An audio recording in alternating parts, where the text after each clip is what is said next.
Thank you so much, Pam. As she was reviewing my resume of 10 years and 8 years and 8 years, I was thinking to myself, you must be sitting there thinking, we just can't get rid of her.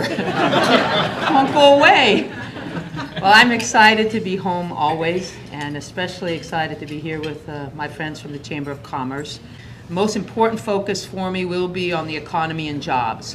And I want to share a couple of specific ideas I have about how, again, one person can make a difference and without spending more federal money, because the truth is we don't have any federal money to spend. First of all, we need to not allow the federal agencies to have free rein when it comes to passing new regulations on businesses and on the professions. My idea is that any time a government agency wants to adopt a new rule or regulation, they will have to produce an independent jobs impact statement. This would be a version of an environmental impact statement. So when you want to do a project, Chad, you've got to go hire someone. You have to produce a statement that says these would be the impacts on the environment, on the economy, on a variety of things. This is what will happen if I do this project. I'm suggesting what's good for the goose is good for the gander, and let's let the federal government have to do a report that tells the American people, if we implement this rule, this will be the impact. And I'll give you an example right here at home, HC&S. I've had issues with the EPA over the smokestack at HC&S. HC&S employs what, 800, 900 people, plus the businesses that rely on it. But the feds sitting in Washington have no idea what HC&S is, who the people are, and frankly, they don't care. Their focus is environmental. And while that has value, not at the expense of putting families out of work and putting businesses out of work. So as an American citizen, we should at least be able to judge, is that new rule being proposed worth it or not? Is it worth really laying off 800 people because we can't meet the requirement of the federal government? I'll give you another one. One day in my office while I'm governor, I get a call from the cruise lines. They said, you've got to help us. The EPA is passing a new rule regarding what kind of fuel we have to burn when we're sitting in port, in any port in America. But the trouble is, Hawaii doesn't produce that kind of fuel. So there was no way we could meet the requirement. So basically what that rule would have done is shut down the cruise industry in our state. So we were able to get them to carve out an exemption. But again, this is sort of after they take the action. We find out about it because someone calls up, because we don't sit around reading the Federal Register every day. You can't do that. You have a business to run. If you're a physician and there are new healthcare rules and regulations passed, you don't have time to be up on all of that. So again, my idea is force them to tell us in advance how many jobs would be lost in a community if a new rule or regulation went into effect. I also want to press for lawsuit reform at the federal level. We're the only industrialized country that has what's known as the American rule.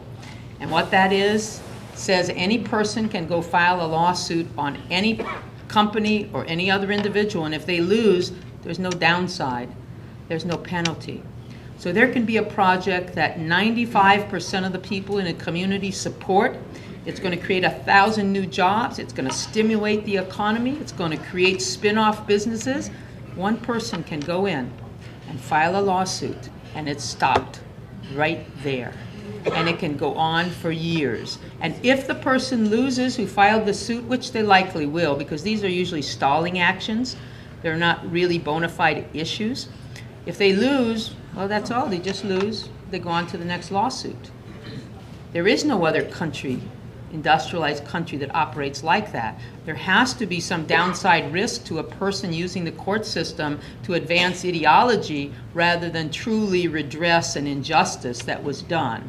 And we certainly don't want people, because they don't have money, to have to suffer injustice. For instance, it could be, and these happen, there's medical malpractice, truly malpractice, that someone suffers from. They have to have access to the court system. And other states have found a balance, other countries have found a balance. We need to do the same thing. But we can't just allow anybody on any given day to file lawsuits that go against the community in such a big way. And then, of course, we do need, as Pam made reference to, we need sound fiscal policies. We simply need to get our house in order when it comes to the budget, the deficit on an annual basis, and the debt of a country. I've come up with an example that someone sent to me that I want to share with you that to me encapsulates the lack of seriousness that the federal government is applying to the issue of the deficit and the debt in particular. And I want to throw out a few numbers, and I'm going to stop, and then I'm going to compare those numbers to what a family, an average family, would face if the numbers were proportional. Because honestly, most people don't even know how many zeros are in a trillion, right? I went and looked it up. There are 12 zeros in a trillion, right? If you ask most people who walk in, 99 out of 100 are not going to know unless we're near the bank. Al, where's Al? Kevin? Oh, okay, if we're near the bank, you guys know. But honestly, most people don't know. And when they don't know, when they can't conceive of it, it seems unreal. So they don't apply the seriousness that we all have to as Americans to this problem. So here are the numbers I want to share with you today. Every year, this current year, our government is going to take in $2.17 trillion in revenue. But they're going to spend $3.82 trillion on running the government. That means in 1 year, their deficit is $1.65 trillion. Our current compounded our collective long-term national debt is $14.2 trillion. It's probably gone up a lot since I printed this out this morning. But right now, we'll use this number, $14.2 trillion.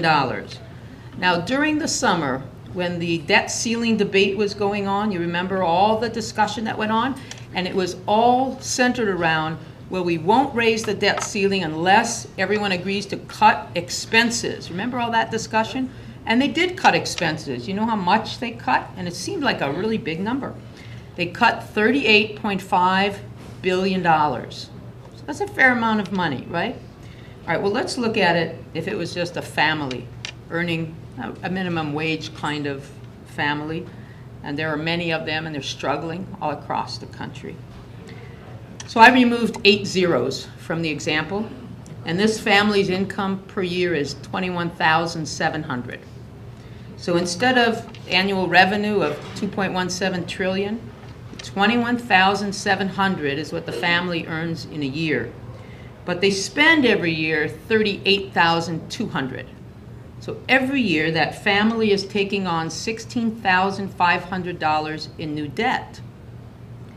Their accumulated outstanding balance on their open line of credit is $142,000. And you know what they cut? Now they owe $142,000.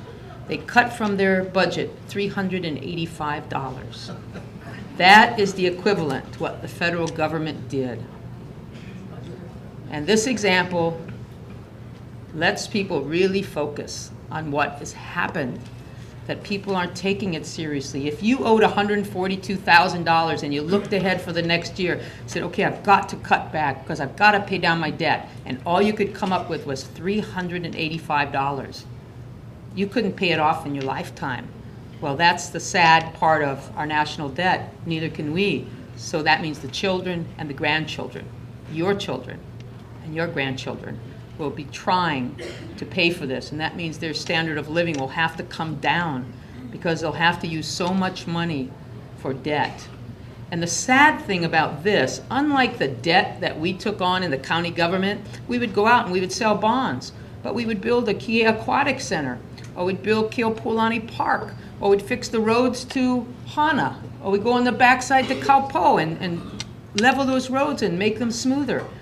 That was money we borrowed for real projects that have a lifespan of at least 20 to 30 years, and it matched the term of the debt. This debt is to pay for things we've already spent money on. It's gone. This debt is to pay off operations of the government that occur every year. This is a very dangerous kind of debt for all of us as Americans. I'm a serious person, and I'm serious when it comes especially to taxpayers' money, and I would go to Washington if I could win with a seriousness of purpose, with specific ideas on how to grow our economy, create jobs, and get things back on track for America.